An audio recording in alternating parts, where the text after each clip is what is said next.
नमस्कार दोस्तों, मैं हूं अरविंद चतुर्वेदी और आप देख रहे हैं इंडिया न्यूज। और मेरे साथ हैं राजा भैया, जिनकी राजनीति में बहुत लंबा अनुभव है। 7 बार विधायक रह चुके हैं, मंत्री रह चुके हैं। और मैं आपको बता दूं कि दोस्तों के दोस्त कहे जाते हैं राजा साहब। राजा साहब, पहले तो इंडिया न्यूज में आपका बहुत स्वागत है। बेटी में कुंडा में आपका स्वागत है। धन्यवाद आपको। राजा साहब, मुझे ये बताइए कि मैं आपका स्पीच सुन रहा था जो आप पब्लिक के बीच में दे रहे थे।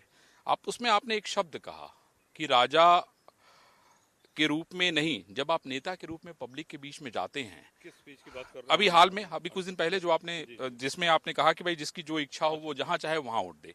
उसमें आपने एक बात कही कि जो कार्यकर्ता होता है ना, उसकी इज्जत दांव पे लगी रहती है। हाँ। अपने नेता के लिए जब वो लड़ता है, जीता है, मरता है, लाठी डंडा खाता है और जाके नारे लगाता है। तो आपने ये बात कही। अब जबकि हम लोग जनता के बीच में भी हैं, आप की चर्चा पूरे देश में इस समय हो रही है, आप इसमें ट्रेंड कर रहे हैं, वायरल हो रहे हैं बहुत ज्यादा। तो मेरा आपसे सवाल ये है कि अभी राजा साहब के मन में क्या चल रहा है, क्या हो रहा है, कार्यकर्ता क्या करें, क्योंकि बहुत सारी चीजें एक साथ हो रही हैं। देखिए, कई बार हम स्पष्ट कर चुके हैं हम्म। और कार्यकर्ताओं के समर्थकों के मन में कोई भी संशय नहीं है। एकदम क्रिस्टल क्लियर पिक्चर है। सब जानते हैं किसको क्या करना है।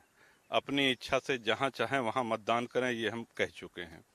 और हमारी स्थिति में कोई और होता, अब क्योंकि ऐसा निर्णय कोई दल, कोई राजनेता लेता नहीं है, वो ऐसी स्थिति आई कि हमारे दल का कोई प्रत्याशी मैदान में नहीं है और किसी से गठबंधन भी नहीं है, तो हम अपने कार्यकर्ताओं का सम्मान किसी के साथ क्यों फंसा दें? अच्छी बात कही आपने। बिल्कुल, तो यही सोच के ये निर्णय लेकिन लिया। राजा साहब ऐसी स्थिति क्यों आई? क्योंकि देखिए, मैंने आपको विधानसभा में भी चुनाव लड़ते हुए देखा, कहाँ आपकी बातचीत हो रही थी उसको भी मैंने बड़ी नजदीक से देखा। लेकिन लेकिन देखिए, ऐसा है, कार्यकर्ता तो बहुत सारे हैं ना, संगठन उनको भी तो चलाना है, पुलिस के पास उनको भी तो अपनी समस्याएं लेके जानी है। बिल्कुल भाई, जब नेतागिरी नहीं होगी तो फिर वो आखिर कैसे जाएंगे? बिल्कुल। 93 से 93 से जब से हम आए, जी। जनप्रतिनिधियों को हमने जनसुलभ बना दिया है ना। देखा है हमने। अच्छा, जनप्रतिनिधि का, विधायक का काम सिर्फ विकास ही नहीं होता है, बल्कि ये भी होता है कि वो जनता जनता के के बीच सुख में। दुख में जी जी खड़ा रहे। जी। और ये हमारा दायित्व है, और इसीलिए हमने वो जिस बात का हवाला आपने दिया कि एक बहुत बड़ा दायित्व होता है, हम वो जिम्मेदारी लेने की स्थिति में नहीं थे। और क्यों लें, क्यों लिया जाए? किसी दल से गठबंधन नहीं है, ना हमारा प्रत्याशी मैदान में है, तो इसलिए अब बेसिकली सबसे बड़ी बात है कि हमारे लिए जो मैटर करता है वो हमारे समर्थकों की, कार्यकर्ताओं की खुशी, उनकी प्रसन्नता है। और इस निर्णय से हमारे सभी समर्थक परम प्रसन्न और हैं। उनकी इज्जत।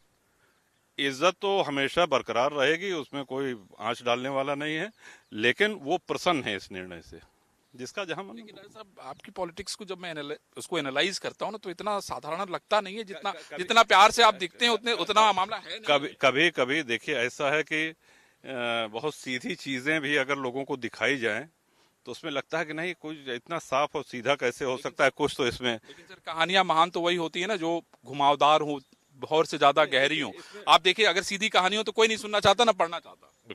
कहानी सीधी नहीं है, कहानी स्पष्ट होनी चाहिए। कहानी में उतार चढ़ाव हो सकता है, लेकिन कहानी स्पष्ट होनी चाहिए। पूरी पॉलिटिकल बात कह रहे और बिल्कुल, तो हमारी कहानी एकदम स्पष्ट है। हैं कि आपका जहां मन करे आप वहां जाके वोट करिए, यही है। ये, और वो अगर सुनेगा बहुत अच्छी बात है, नहीं सुनेगा तो हम तो वहीं हैं सेवा करने के लिए।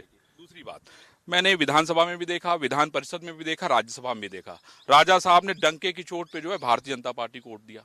दिया है ना। उसके पीछे क्या मंशा थी हम नहीं जानते, है ना। लेकिन कार्यकर्ता तो जानना चाहेगा ना, क्योंकि भाई उसका नेता अगर इतना बड़ा निर्णय ले रहा है। जी। कार्यकर्ता भी जानते हैं। अभी किसी ने पूछा कि साहब, राज्यसभा में आपने वोट दिया तो लोकसभा में क्यों नहीं? तो राज्यसभा और लोकसभा का अंतर हमने उनको बताया। वो बता दिया हो तो नहीं सर, वो तो देखिए, समझ में आ रहा है। राजनीति बताइए, राजनीति में समझना वही है। अब आप जानबूझ के न समझना चाहें या सीधी मैं राज्यसभा में समझ रहा हूँ। देखिए, विधायक चुनते हैं राज्यसभा के सदस्य को, जी। आम जनता नहीं चुनती है। ठीक कहा आपने। अच्छा, राज्यसभा के सदस्य पे ये भी कोई जिम्मेदारी नहीं है कि वो जनता जनार्दन की सेवा करे। करे तो बहुत अच्छी बात है, लेकिन सामान्य तौर पे ऐसा नहीं होता है। अच्छा, लेकिन जब आप लोकसभा चुनते हैं या विधान परिषद के साथ साथ के स्थान पे आप विधानसभा चुनते हैं, तब ये दायित्व होता है कि विधायक जनसुलभ हो, जनता के बीच में हो। अगर यहाँ से बाबागंज से विनोद सरोज विधायक हैं, 2 बार उनके पिताजी और चौथी बार वो स्वयं है, 6 बार से लगातार हम लोग जीत रहे हैं, तो हम ये भी सुनिश्चित कराते हैं कि वो हर जगह रहें।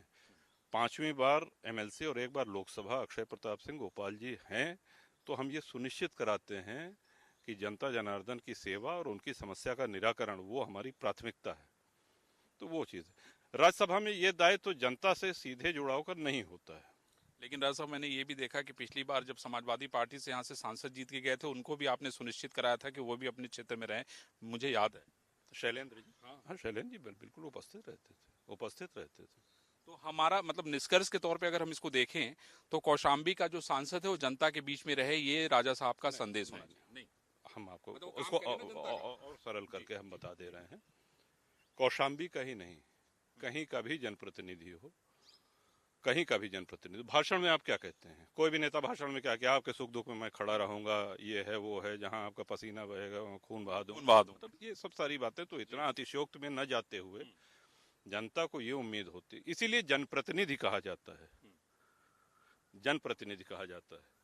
तो सबसे हमारे लिए प्रसन्नता की बात है कि जो हमारे समर्थक हैं, कार्यकर्ता हैं, वो हमारे इस निर्णय से बहुत प्रसन्न है। नहीं, वो तो हम देखते रहते हैं, और उनकी प्रसन्नता के आगे और कुछ हमको चाहिए भी नहीं। आपके समर्थकों का वीडियो भी मैं रोज किसी चीज चीज की और उनका ऐलान भी मैं देखता रहता हूँ, वो सारी चीजें मेरी नजर रहती है। जहां भी रहेंगे दहाड़ते रहेंगे। नहीं, इसमें कोई शक नहीं है।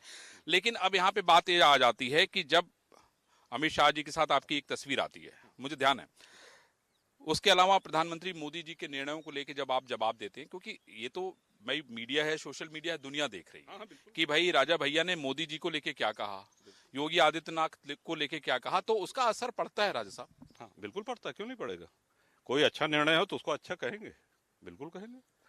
आपने विधानसभा में भी हमारे भाषण सुने होंगे, और न सुने हो तो यूट्यूब पे। अरे सर, जो जो अच्छा, हमने सरकार की आलोचना भी करी, हमने सरकार की प्रशंसा भी करी, जो अच्छे काम है उसको अच्छा कहा हमने, और जो काम ठीक नहीं लगे उस पर चिताया, उन्हें उस पे चिताया, उस पे सुझाव भी दिए, और इसीलिए विधानसभा होती है, इसीलिए असेंबली होती है। नहीं, आपका कनेक्ट जो मैं है, जो अगर हम पूरा उसकी समीक्षा करें तो एक लाइन में ये कहा था ना विधानसभा में कि सरकारें इतनी अच्छी नहीं होती जितना सत्ता पक्ष बताता है, और सरकारें इतनी बुरी भी नहीं होती जितना विपक्ष कहता है।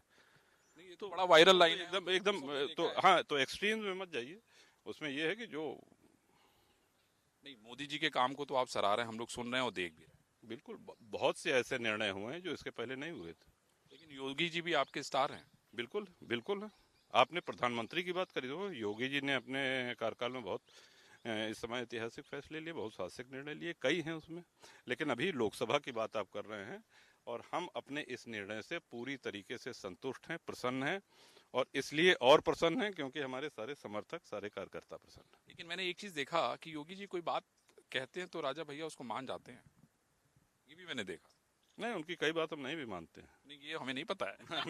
अब वो कई बातें हम नहीं भी मानते हैं। नहीं, जैसे देखिए अभी मैं ये राज्यसभा का जब चुनाव, हाँ नहीं खैर कोई नहीं, हाँ मैं लाइटर नोट पे ही हम बात कर रहे हैं। सर मैं ये कह रहा था कि राज्यसभा का जब मैंने चुनाव देखा तो सबसे बढ़िया मैनेजमेंट किसी ने किया तो राजा साहब ने किया। नहीं, बहुत दूर की बात मैं कह रहा हूँ। फिर हम कह दे रहे हैं कोई मैनेजमेंट हमने नहीं किया। आप इंगित कर रहे हैं कि समाजवादी पार्टी के वो विधायक जिन्होंने भाजपा को वोट दिया, हमारा कोई मैनेजमेंट नहीं था उसमें। खोल के कह रहे हैं, खोल के कह रहे हैं, हमारा कोई मैनेजमेंट नहीं रहा, वो सब उनका अपना निर्णय रहा। लेकिन आपकी सबसे बड़ी अच्छी मित्रता है। नहीं तो क्या करें, शत्रुता कर लें सबसे? नहीं, मैंने तो ये कहा नहीं। क्या करें, मतलब गाली गलौज करने लगे? दिक्कत क्या है? संबंध अच्छा होना अलग बात है। तस्वीरें होती हैं वही बोलती हैं। देखिए, हमारे संबंध अगर हम ये कहें कि किसी से खराब नहीं है, किसी से नहीं, तो अच्छी बात है, अच्छी बात है। नहीं, लेकिन हम राजनीतिक तौर पे जब उसका देखिए, हमने ये कहा कि जिन लोगों ने भारतीय जनता पार्टी के प्रत्याशी को राज्यसभा में वोट दिया, उनको ऐसा करने के लिए प्रेरित करने में हमारी कोई भूमिका नहीं।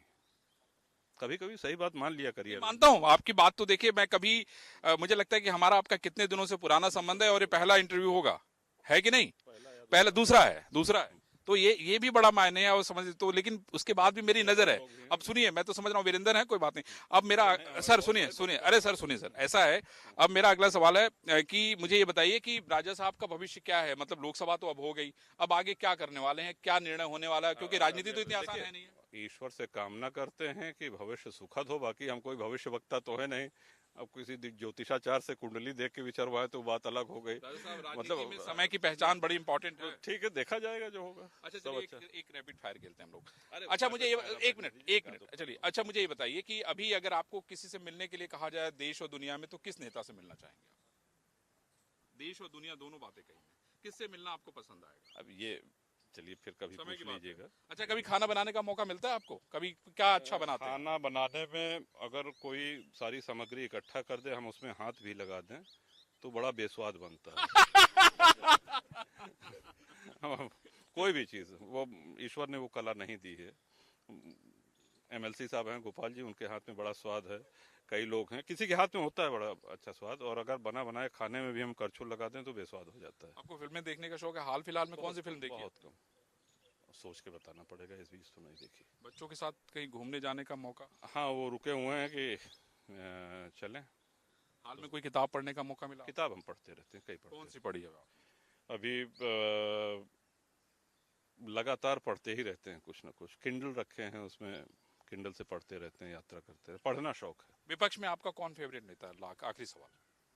प्रदेश के विपक्ष में या देश के विपक्ष में? अब जहां इच्छा तहां बता दीजिए। नहीं, सत्ता पक्ष और विपक्ष में सभी से हमारे अच्छे संबंध हैं। किसी से कोई ऐसा एक आदमी नहीं है? ना, आप चाहते क्या हैं? झगड़ा करने जाए किसी से? देखिए, एक बात मैं आपको बता दूं कि राजा साहब जो व्यक्ति हैं, वैसे दिल के बड़े शानदार हैं, लेकिन उतने ही पॉलिटिकल हैं। आप इनको आसानी से समझ नहीं पाएंगे, लेकिन समय को इंतजार करना पड़ेगा कि आने वाले दिनों में राजा भैया की राजनीति आखिर किस तरफ जा रही है, और हम भी इंतजार करेंगे कि आखिर राजा भैया की भविष्य की राजनीति किस तरफ से, किस मोड़ से गुजरेगी। दीपक के साथ मैं अरविंद चतुर्वेदी।